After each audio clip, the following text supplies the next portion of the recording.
የዘንድሮ የዓለም ዋንጫ የሚደረግባቸውን 3 የሚያማምሩ ስታዲየሞችን ላሳያችሁ። የመጀመሪያውና የመክፈቻ ፕሮግራም የሚደረግበት ኤስታዲዮ አስቴካ።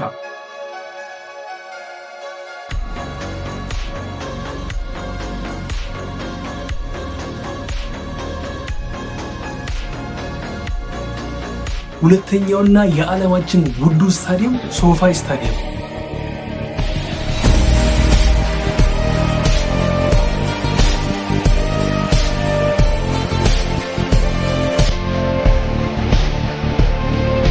የመጨረሻውና እንደ ማርሴዲስ መኪና ጽድት ተደርጎ የተሰራው ማርሴዲስ ቤንዝ ስታዲየም።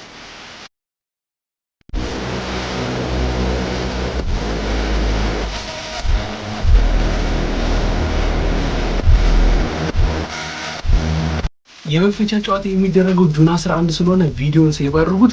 የሚበላ የሚመስላችሁን ቡድን በኮሜንት ላይ ያሳውቁኝ። እኛም ፎሎ ማድረግ እንዳይረሳ። ይመቻል።